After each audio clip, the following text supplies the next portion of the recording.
Hey everybody, welcome to this bonus video, and it's going to be a high-level overview of how you can start making decisions using your profit and loss statement.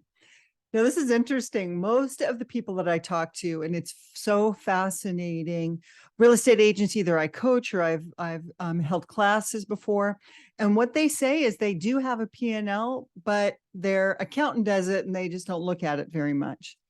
And so they're not really understanding that it is a tool for you to be able to make business decisions. And it's a very important tool for you to be looking at every single month, regardless of whether you have an accountant doing those, preparing those for you, or you're preparing them on your own, or maybe you're using a technology like QuickBooks, but making sure that you are looking at those all the time. Now, the reason most agents don't look at them is just because they, quite frankly, don't understand how to read them or what is in them. So, like I said, we're going to do a pretty high-level overview of this, just to kind of give you an idea of what this is like. So, when we jump into it, we know that there are categories on your P&L, and there's going to be four that are going to be the most important for us to take a look at today. The first one is going to be your total income. Now, this would include listing income, sales income, referrals, and any other type of income that you have coming into you. Next is your cost of sale. This would include listing and sales commissions that you pay out to someone. For example, let's say that you've got someone on a team that you're paying commissions out to, or you're paying out referrals. Company split, your royalty, anything basically that comes out of the commission itself. You would not pay it if you didn't have a closing. That's the kind of way to think about it. Now let's go over here to expenses. This would include professional services, compensation, advertising and marketing, lead generation, occupancy, communication, technology, education, coaching, auto, insurance, supplies, all those kind of things. By the way, I get this question all the time of people thinking, do they put their photography and their flyers and all the marketing for a particular listing under cost of sale or under expenses? That would actually be under expenses, because if that house didn't sell, you still would have that expense. So that is advertising and marketing. Just a side note. And then our final category we want to look at is net operating income. So this is your total income minus your cost of sales, minus your expenses, and that will equal your net operating income. By the way, this is your income before taxes. Before taxes. Okay, so let's take a look at the key target percentages in each of these categories. So we're going to start off with cost of sale. What we want our cost of sale to be is no more than 30% of the total income. All right, so we basically want that cost of sale no more than 30% of that total income. When we go to expenses, it's actually the same thing, no more than 30% of the total income. And then when we get down to that bottom, almost bottom line, we have net operating income, and that should be approximately 40% or more of the total income. So basically that's 30% cost of sales, 30% expenses, and 40% net operating income. All right, so what I want to do now is I'm just going to show you kind of what a P&L looks like. You may have not have seen a P&L before, profit and loss statement.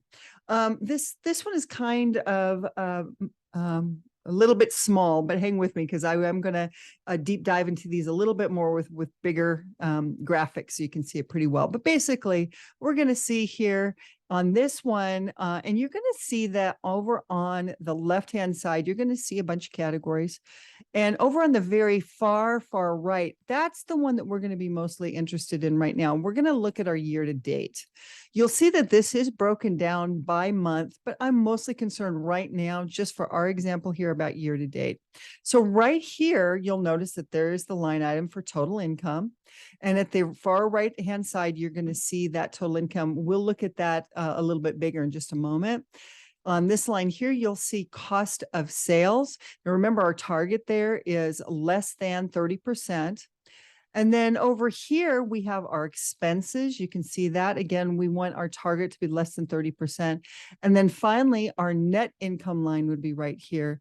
And the target is greater than 40%. All right, let's zoom in just a little bit. So here's the line item where we talked about total income. And you're going to notice over on the left-hand side, that's what it says, total income. And you'll see right above that, it says residential income, listing income, sales income. This particular P&L, the person did not have any incoming referral bonuses that are paid out to them. So you're going to see on the far right-hand side, that total income is 141,107. So we're going to start kind of looking at this. So here's all of the category totals, and we're going to go back and forth and add these totals in here. So again, here's our total income, 141,107. Now here's a close-up of where the cost of sales category is, or cost of goods sold, same thing. And you'll notice right there, that is 46,055.87. So we'll just put that right here, 46,055.87. Then here's the line item for our expenses. You're going to notice all of those expenses totaled up are 20,604.98. So we have that right here. And then finally, at the bottom of our P&L, it'll say net operating income. You'll notice that 74,446.15. You'll see there's stuff that's called below the line. Right now, we're not going to get into that in this particular video, but I'll be doing that in the future one so you can kind of understand what's happening when we talk below the line. But for right now, we're just going to be talking about net operating income, 74,446.15. And that's right here. So you'll notice then we have all of our categories right here.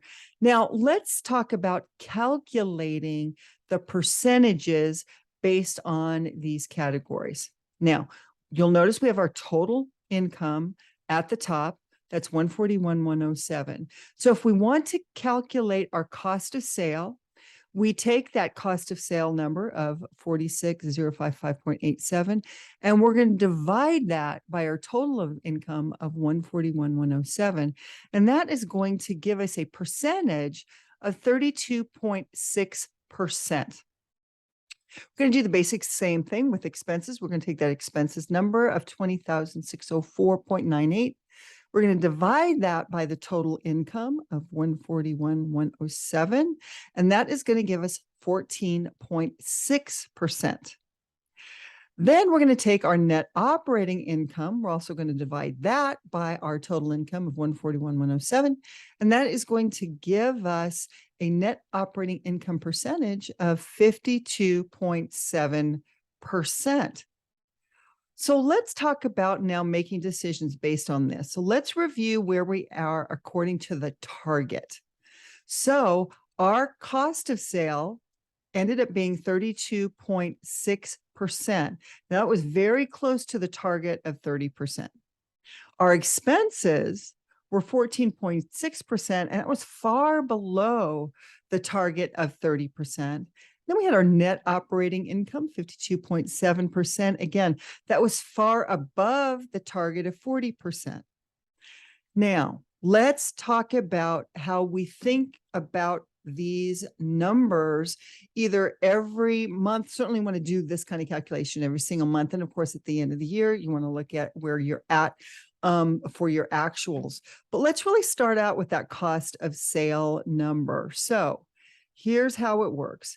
Our actual in that cost of sale was 46,055.87. The target would have been 42,332.10. Basically what that is that is 30% of that total income of 141,107. So that target equals 42,332.10. So the difference there is we are behind by 37,23.77. Okay, now let's look at our expenses. So our actuals on our expenses were 20,604.98. That is again for the year. Our target would have been 42,332.10. Again, how do we get there? We take that 30%, we multiply it by the 141,107, and that gives us our target of 42,332.10. Now, there we have a difference of plus $21,727.12. So we've got some room to work with. The next is our operating income. Actual was 74,446.15. The target would have been 56,442.80. So the difference there is about 18,000. Okay, so let's go ahead up to the top, and we want to think about cost of sales. So the first question becomes, how could you best bring the cost of sale closer to the target? Well, the very best way to do that is simply to increase our total income, do more sales, have more income either coming from your listing sales, your buyer sales, referrals, maybe it's commercial, anything that would raise that total income would actually bring this target in. Well, the question becomes then, okay, how do we then put in some things based on the rest of the numbers in order to raise that up and have a stronger vision of what we're doing here? So here's what I say. Here's our decision point. The expenses here are far below the target. So would spending more money in the expenses category increase total income and thereby increase net operating income? If we look at all of it, we've got room.